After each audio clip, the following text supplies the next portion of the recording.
So friends, today we will discuss PYQs of Plato and we will start from 1992. 1992 से लेकर 2024 तक जितने भी क्वेश्चंस आए हैं we are going to discuss. हमने प्लेटो को कंप्लीट कर लिया है. All the videos are there in the playlist. आप प्लेलिस्ट में सारे वीडियोस जाके देख सकते हैं and then you can see that उससे पहले भी आप देख सकते हैं कि कैसे क्वेश्चंस फ्रेम किए गए हैं और कैसे सिर्फ एक थीम को अलग अलग तरीके से क्वेश्चंस बना के पूछे जाते हैं. So let's start with the first question. Question है reality is a shadow of ideas. Comment करना. It was being asked in 1992. Do you have any idea कि ये क्वेश्चन क्या है और इसमें कौन सी थ्योरी हमको एक्सप्लेन करनी है? त्रिशा,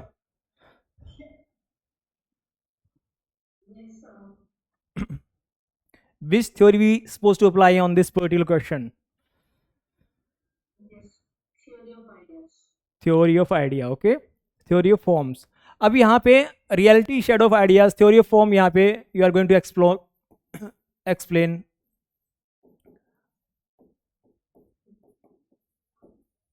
एंड एग्जाम्पल भी यहाँ पे आप लिखोगे. एलिगेरी ऑफ केव का.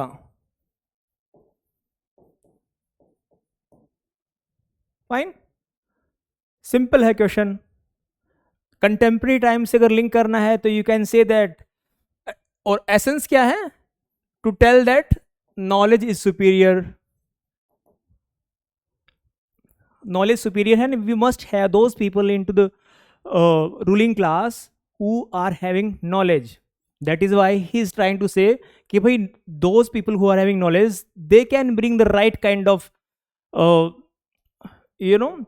governing structure. That is why he is proposing these ideas. ये चीज क्लियर है? फाइन.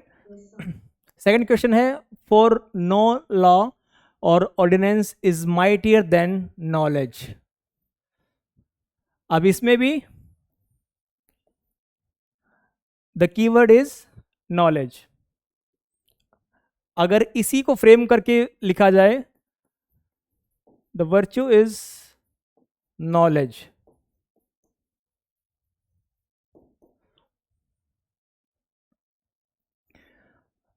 अब यहां पे what you suppose to do. इसमें कौन कौन सी चीज मेंशन कर सकते हो आप? पहले तो हम एक्सप्लेन करेंगे द सिग्निफिकेंस ऑफ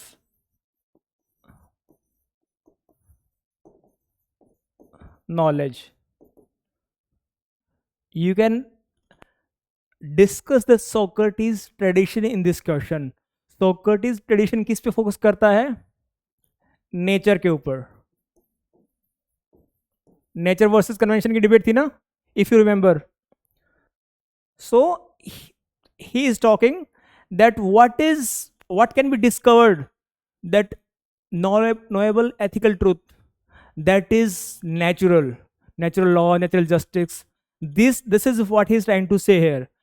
और जो law और ordinance हैं, these are what? These are conventional, these are man-made. It is man which is making them. Fine. So ultimately it is knowledge which is superior, which is eternal, which links to the nature. Okay. अब यहां पे फिर theory of form को भी आप mention कर सकते हो यहां पे. And you can also link that the prevailing corruption in the Greek society was because the people were consumed with their own self interest and they are sidelining the common interest which was reflecting their ignorance. So the moment the person who is having knowledge comes to the power, वो identify करेगा उनकी issues को and he is bringing the entire social structure into the order. He is going to be the foundation of justice.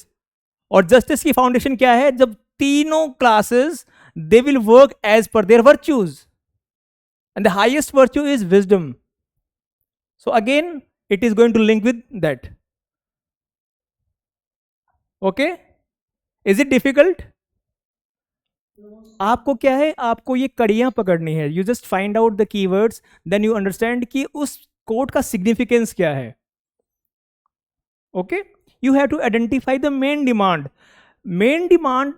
Identifying main demand is most crucial.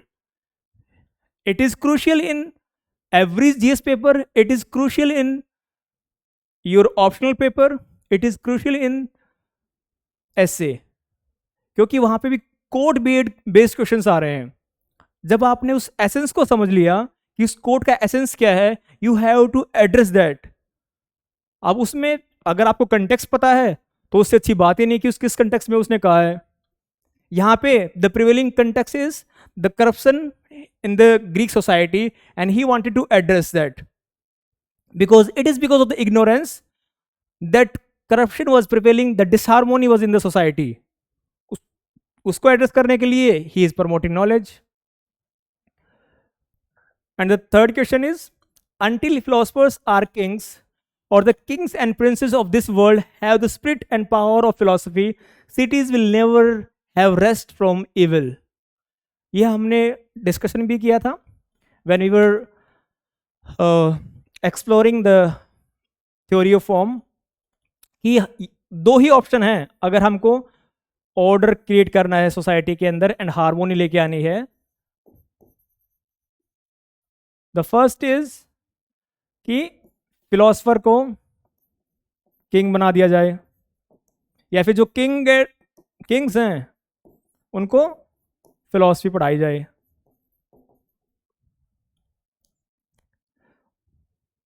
अब बेटा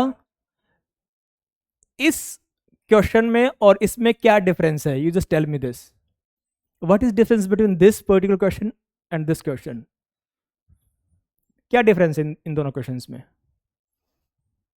what do you think? What is the main difference between this question and that question? I think sir third question में theory of education पे हम थोड़ा ज़्यादा emphasis कर सकते हैं, जबकि सेकंड क्वेश्चन में theory of form and knowledge, और जैसे आपने कहा कि वो डिफिनेशन की. Okay, good observation. यहां पे जो इसमें लिखा, जो भी कंटेंट आप इसमें लिखोगे, that can equally applicable in this. Fine. बस एक डायमेंशन है, you can bring theory of education into this prominently, कि भाई अगर आप फिलोसफर को किंग नहीं बनाना चाहते हो, so make them, you know, those people, teach them philosophy, and then this can be done through theory of education. Okay, is that clear? Again structure वही रहेगा आंसर का. और आपको अभी पता है क्या है, आपको दो चीज सीखनी है. पहली तो एक सेट इंट्रो बनाओ अपना, and then a particular conclusion.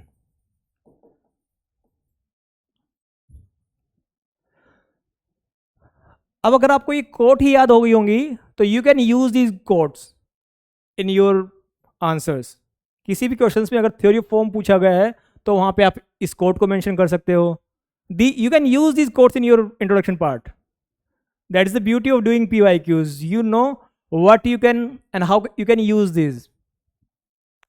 The fourth questions, explain the Plato's communism and compare it with modern communism. अब यहाँ पे प्लेटो कम्युनिज्म, तो कौन कौन से की फीचर्स हैं प्लेटो कम्युनिज्म के?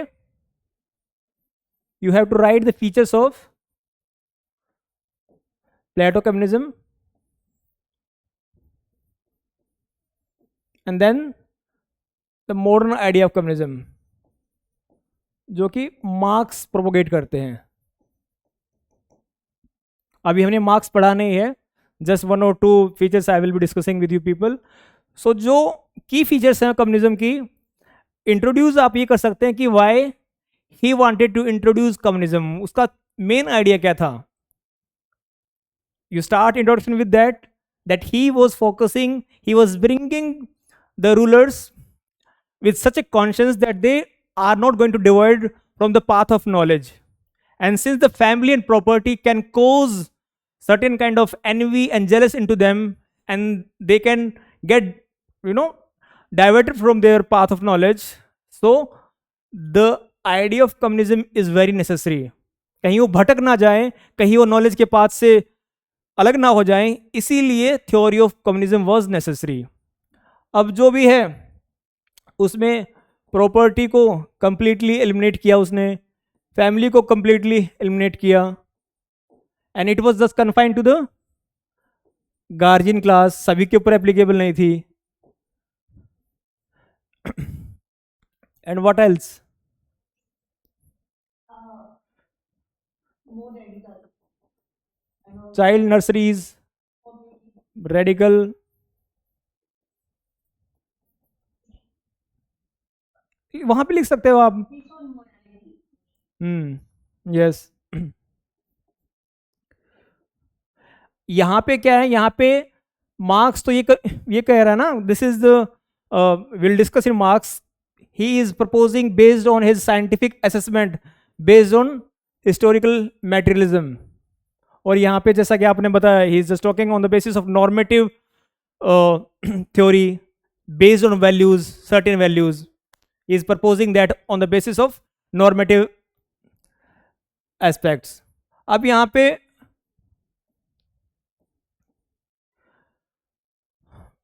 मार्क्स ये नहीं कहता कि you should not have family. He is not eliminating all those things. Fine. So these radical elements are missing in Marx. यही सब पॉइंट्स आपको लिखने हैं, and then you conclude that both are radical in their own sense, and this is how you have to explore this question.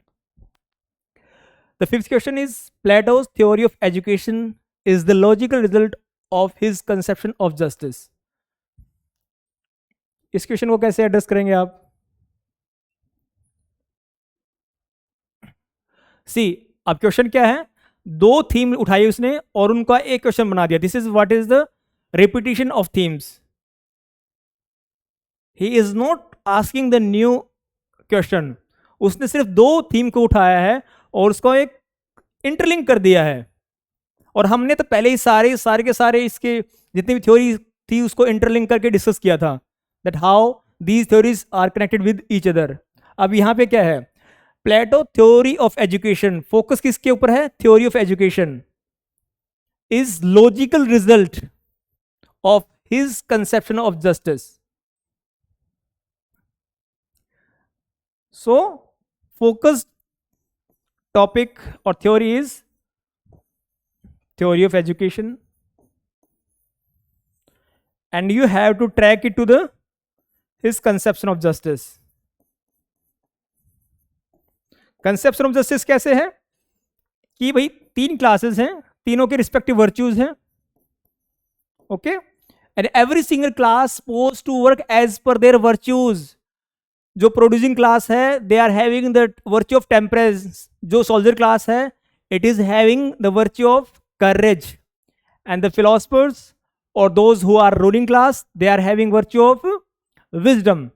So every single class they supposed to work as per their virtues and as per their capacities and capabilities. And theory of education is that process. ये वो process है, we are going to identify कि किसके पास कौन से virtues हैं। पूरा मैकेनिज्म दिया ना कि आप पहले तो आप एलिमेंट्री एजुकेशन होगी, उसके बाद आपकी हायर एजुकेशन होगी, then we are going to have practical knowledge, and in this process we are going to identify कि भाई किसके पास कौन सी डोमिनेंट वर्च्यू है। So theory of education is that process by which we can clearly identify that who is having which what kind of dominant capacities and capabilities. Is that clear to you? That it shows the interlinkage. Okay. The next question, the state is individual writ large. ये दो बार question आया हुआ है, ये मैंने बहुत बार आपको discuss किया, यूज किया था इस कोट को, the state is individual writ large। कौन सी थ्योरी से डायरेक्टली लिंक है?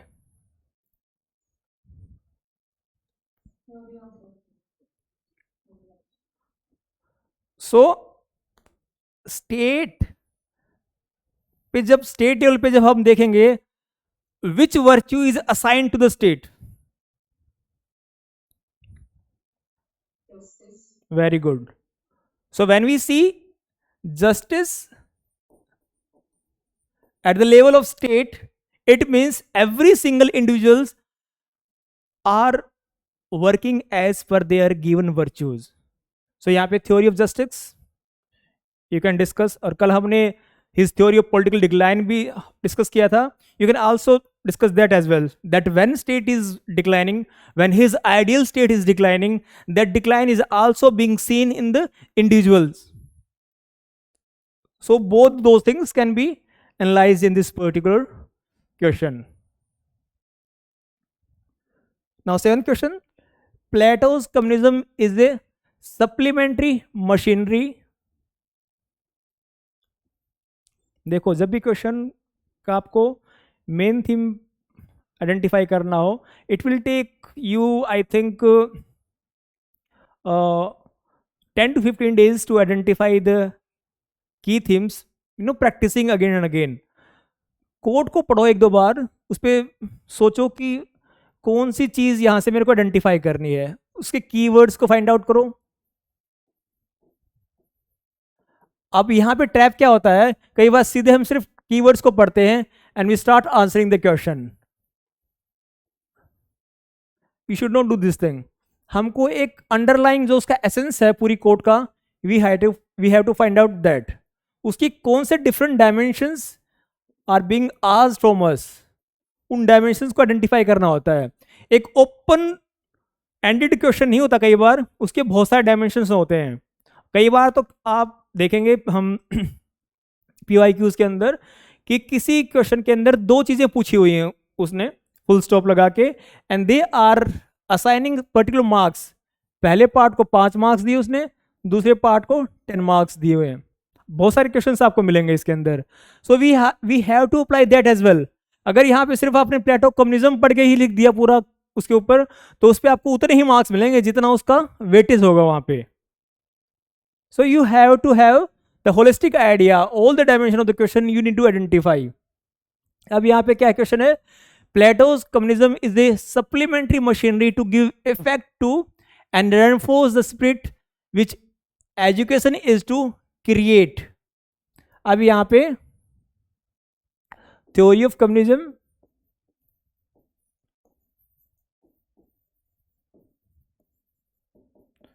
एंड थ्योरी ऑफ एजुकेशन को मिला के क्वेश्चन बनाया है.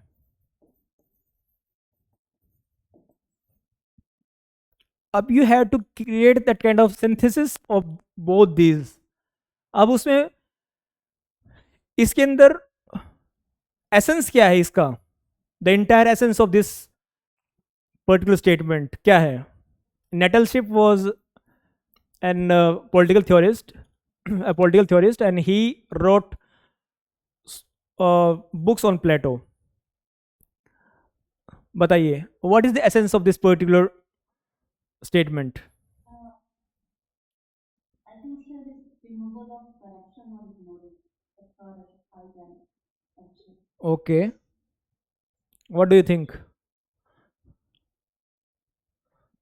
Read it once. That Plato's communism is a supplementary machinery to give effect and reinforce. Fine. That's something. Theory of education want to achieve something. There are certain objectives it wants to achieve. Okay. It is following a process. एक कुछ objective करना चाहते हैं, and it has been following a process. और उसके बाद it needs some help कि भाई इतना तो हमने कर दिया, अब इसको आगे तक ले जाने के लिए we need theory of communism. It is supplementary machinery. हमने आइडेंटिफाई कर लिया, हमने बना दिया कि this class is going to be the ruling class. उसको आइडेंटिफाई करने के बाद यहां तक आप लिखोगे, पहले आप थ्योरी ऑफ एजुकेशन के बारे में लिखोगे, why he is proposing theory of education, what is his chief objective to bring that. It is so that the people who are having knowledge they can run the state. Those who are ignorant, they must not come to the power.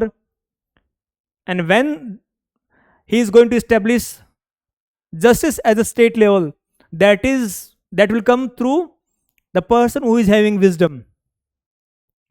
अब उन्होंने establish कर दिया, now we are having philosopher king and those who are ruling the state. But the chief challenge is that how we are going to create and certain mechanism, how we are going to have, the control or the impulses an individual have. वो impulse जो family से inspire होते हैं, वो impulses जो property को accumulate करने के लिए होते हैं. So he wanted to have those safeguard. अब आप यहां पे फिर बोलोगे कि वो तो कह रहा था कि person they are having knowledge, they won't do such kind of thing, but he wanted to create certain safeguard कि उसके बाद भी even after becoming philosopher king they must be having this safeguard so that they do not become corrupt and they do not get interested in their self promotion. So self interest को, corruption को, nepotism को, इनको eliminate करने के लिए ही brought theory of communism कि ठीक है हमने बना दिए हैं लोगों को, now they are working as per their virtues, but still he is bringing theory of communism as a safeguard. Okay, ये दोनों चीज आपको लिखनी है उसके अंदर. Now Western thought, next question, one might say has either Platonic or anti-Platonic, Platonic, but hardly ever known Platonic. Popper, ये Karl popper की स्टेटमेंट है and he was critic of Plato. अब पहली बात, Plato was an idealist. Fine. So those theory which is reflecting idealism,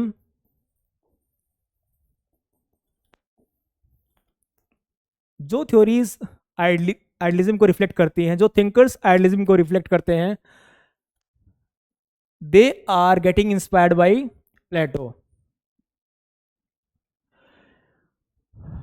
marks ने भी Plato को पढ़ा, गांधी ने भी प्लेटो को पढ़ा. Those who are proposing certain idealistic thing, they are linked with the Plato ideas. और जो realist हैं, those who are discarding this kind of idealism, they are being termed as anti-Platonic. Platonic. अब यहाँ पे हमको significance बतानी है प्लेटो की वेस्टर्न पॉलिटिकल थॉट के अंदर. Okay, that we cannot ignore Plato. Fine. This is what we supposed to propose here. Significance of Plato.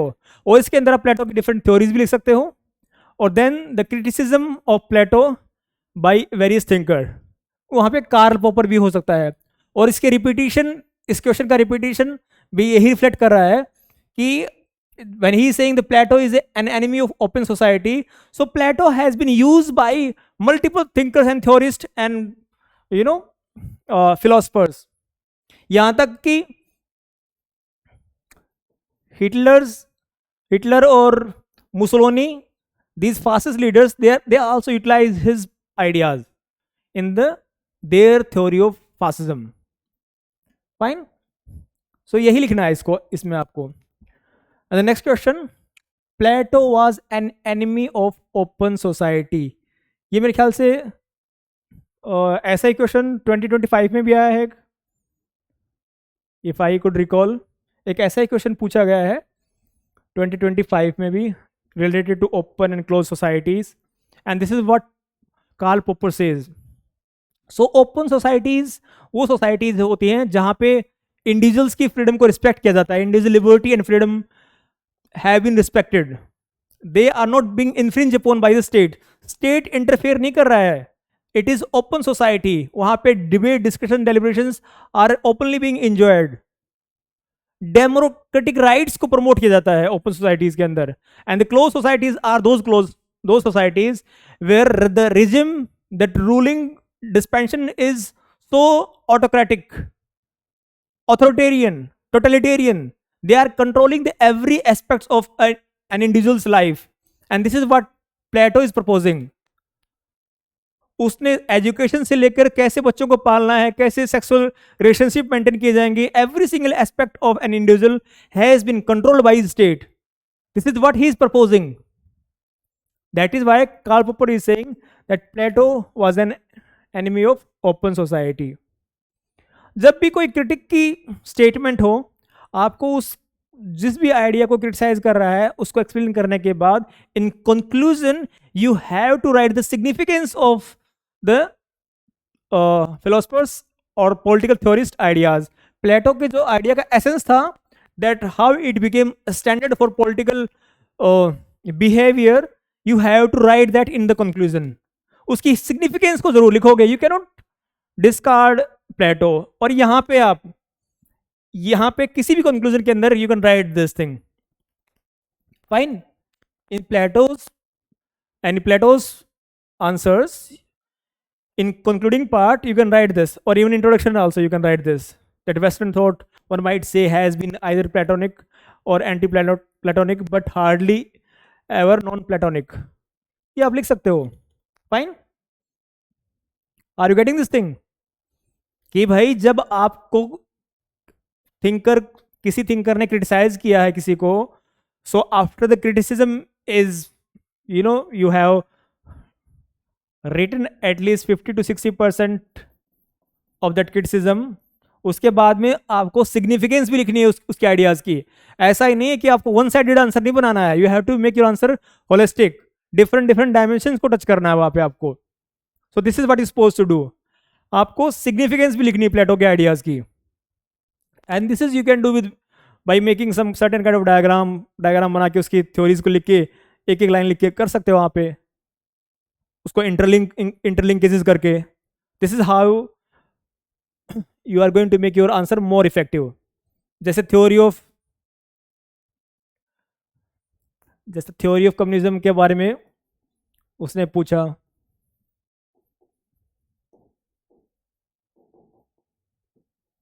ये क्वेश्चन है ना. Plato's communism is a supplementary machinery to give effect to the reinforce the spirit of education. अब यहाँ पे theory of communism और theory of education का आप diagram बना सकते हो.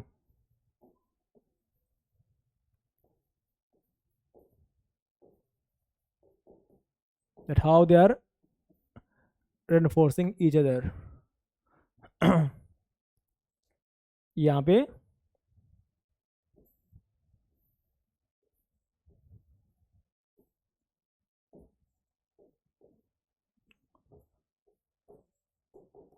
philosopher ruler,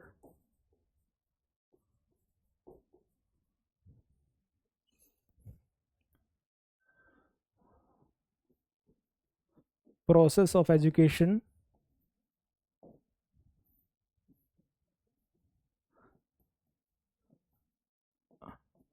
identification of virtues, identification and nurturing of virtues, respective virtues.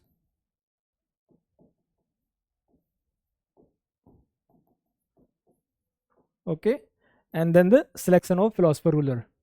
Fine. ऐसे डायग्राम बनाने के बाद एक्सप्लेनेशन कर दो उसकी, एंड देन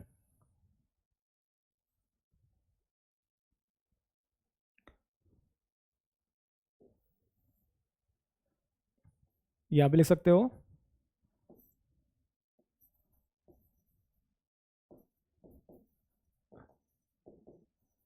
मेंटेनिंग और regulating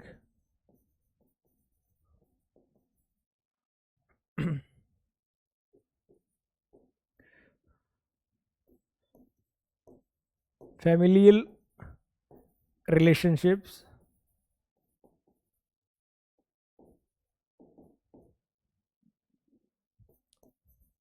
for ruling class. Okay, ये सस्टेन करेगा. Whatever we are bringing with the help of theory of education, it is going to sustain that. Fine. It is going to regulate that these persons who have who have become rulers, और जो guardian class में सभी आ गए हैं, now we have to maintain and regulate their behaviour, कि वो ऐसे ही बने रहें, वो डिग्रेड ना हो जाएं, so that we are eliminating those things which can corrupt them. Family can corrupt them, property can corrupt them, so we are creating these safeguards.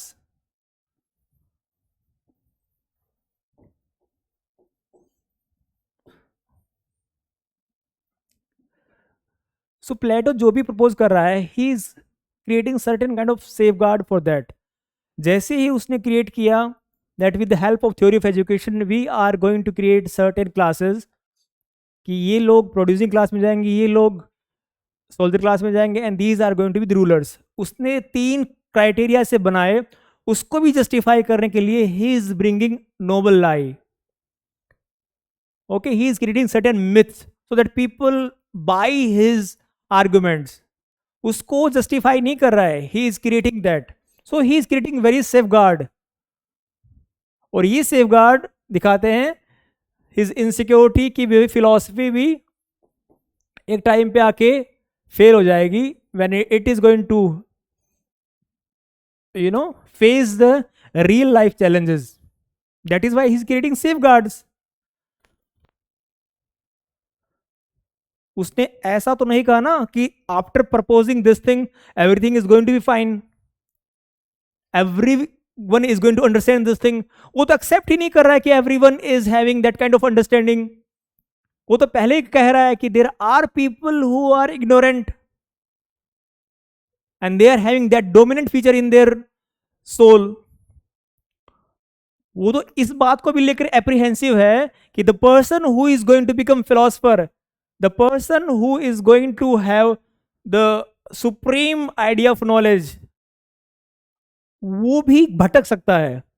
That is why he is proposing these safeguards. And when we are talking about his theory of political decline, उसके अंदर यही कह रहा है कि इस इंसान से भी गलती होगी in choosing the people who are going to become rulers, और वही रीजन बनेगी स्टेट के डिक्लाइन का. फाइन. अब इसका सीधा सीधा एसेंस यही है, अगर हमारे एजुकेशन सिस्टम में कोई फॉल्ट आया तो it is going to have ripple effects. In his theory of political decline वो यही तो कह रहा है ना कि he is going to make certain mistakes. उससे कुछ मिस्टेक्स हो जाएंगी in choosing right kind of people, and that mistake shows the fault in the education system. ये असेसमेंट आपको खुद करना है. इसको आप फिर इंटरलिंक कर सकते हो that how when we are having weak education system it is going to create whatever professionals we are having, whether it is doctors, lawyers, or any kind of profession, if they are not having that kind of knowledge which they should be having to have and perform in their respective professions, तो फिर क्या होगा society के अंदर? कायोस होगा, डिसहार्मोनी होगी. This is what he is proposing. Okay, आप समझ गए मैं क्या कहना चाह रहा था? मैं कि जब भी ऐसा क्वेश्चन आए तो you can make diagram, you can show the interlinkages. क्योंकि बेटा उसके पास इतना टाइम नहीं एग्जामिनर के पास में कि आपके हर एक लाइन को पढ़े. वो पढ़ेगा कि आपने कोई अच्छे से उसके अंदर आपने कीवर्ड्स यूज किए हैं अपने उसके अंदर, उसको आइडेंटिफाई करना है कि इस बच्चे को थ्योरेटिकल अंडरस्टैंडिंग है नहीं है. I am talking about optional. Optional के अंदर they are looking for the specific keywords being used in the answer, और क्लियरली आप क्वेश्चन की डिमांड को एड्रेस कर रहे हो कि नहीं कर रहे हो. और पहले आपके 4-5 क्वेश्चन ही पढ़ने वाला है, उसके बाद में he is not going to read your every single answer. नहीं पढ़ेगा अनटिल अनलेस आपने मैथिली और मलयालम और तेलुगु लिटरेचर लिया हो, बिकॉज वहाँ पे लिखने वाले बहुत ही कम होते हैं. अब जैसा ऑप्शनल ये है पॉलिटिकल साइंस जहाँ पे 2-2 हज़ार लोग बैठ रहे हैं मेंस के अंदर, so where they are having limited number of time, और उसके अंदर उनको जल्दी जल्दी कॉपी चेक करनी होती है. So you understand this thing. और उनके पास सिर्फ आपकी ही 4-5 कॉपियां नहीं है, उनके पास तो सैकड़ों कॉपियां हैं चेक करने के लिए. So understand this thing. This is my personal experience being an evaluator, कि भाई जब भी आपके पास कॉपी होती है you just read 3 to 4 questions and then you have certain idea कि इस बच्चे का यही थिंकिंग लेवल है, यू प्रिपेयर विद आप लास्ट के क्वेश्चन को पढ़ के नहीं एज्यूम करोगे कि अरे इसके अंदर नहीं, आप एक अपना दिमाग पहले से बना लोगे कि इस बच्चे की इतनी अंडरस्टैंडिंग है, on the basis of that understanding you are going to give the marks. तो पहले के 4-5 क्वेश्चंस पे बहुत अच्छा फोकस करना होता है आपको, कि डिमांड समझ लिया, उसको होलिस्टिक बना दिया, कीवर्ड्स यूज किए, डायग्राम्स बना दिए जहां पे एप्लीकेबल है।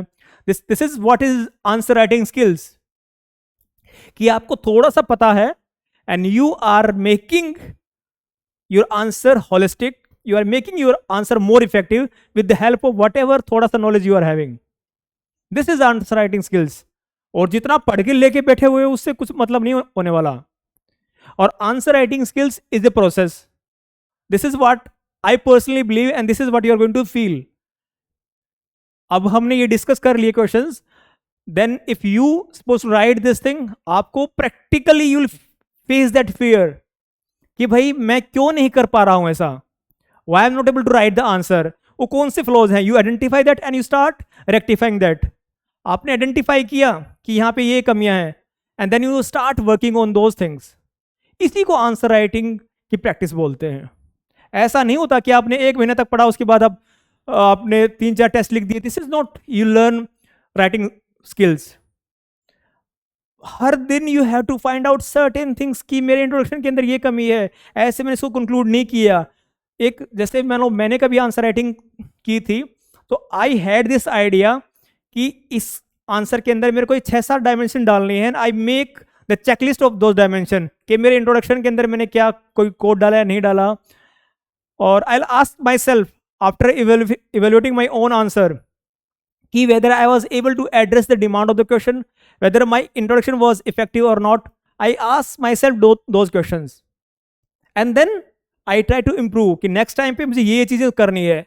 This can bring massive result in your answer writing skills. When you know कि भाई ये चीज मेरे को डालनी है, और आप जब भी आंसर लिखने बैठोगे आपको पता चल जाएगा this is I am having limited knowledge, या फिर मेरे एक्सप्रेशन में there is something lacking in my expression. These are the things you are going to identify और उसी पे आपको काम करना है. जो ट्रेडिशनल टेस्ट सीरीज हैं वो बहुत ही कम तरीके से आपको हेल्प करेंगी. 10 दिन के बाद आपको आपको आपकी कॉपी चेक होकर मिलेगी. आपको पता भी नहीं मैंने क्या लिखा था, किस सेटिंग में लिखा था और कैसे मुझे करना चाहिए था. आपको ये नहीं पता कि किसने मेरी कॉपी चेक की है. You do not have that idea. आपके साथ कोई कम्युनिकेशन नहीं है. So this is what you suppose to do. You have to learn it step by step. And after 1 and 2 months you are going to find कि यार मेरे answers में तो बहुत ज़्यादा इंप्रूवमेंट हो गया. Okay, you have to identify small things कि अच्छा मैं उसको ये करना था, अच्छा यहाँ पे इस क्वेश्चन की मेन डिमांड ये थी और मुझे इतना ही लिखना था. Then I have to add certain different dimension so to make my answer more holistic.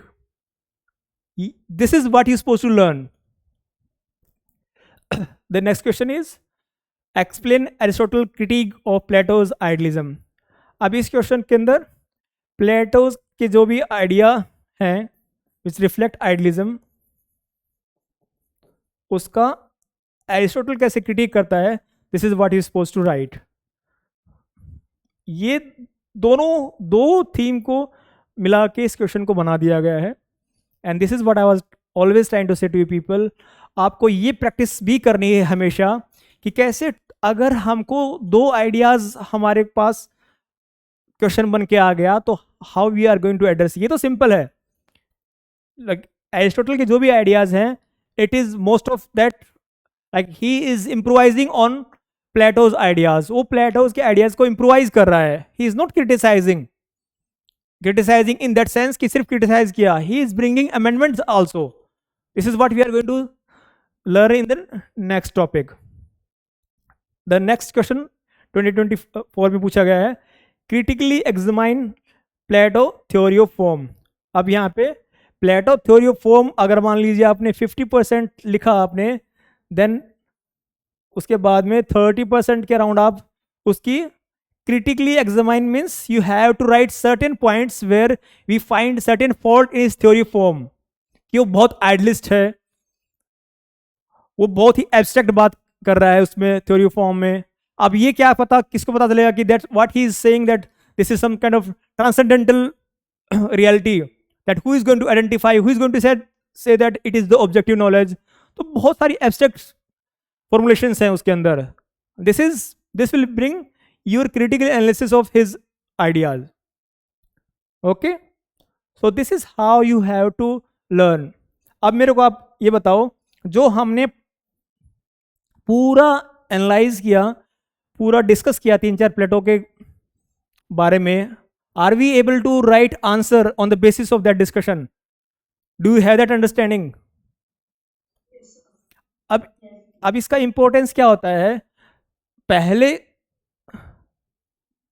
पढ़ने से पहले भी, और to write before writing answers we must go through PYQs. हमको पता चलना चाहिए कि हम पढ़ने क्या जा रहे हैं और कैसे कैसे क्वेश्चंस हम पूछ सकते हैं. So it is a kind of encourage, एक एंकर होता है to sail you through these difficult waters. So this is the Plato's PYQs.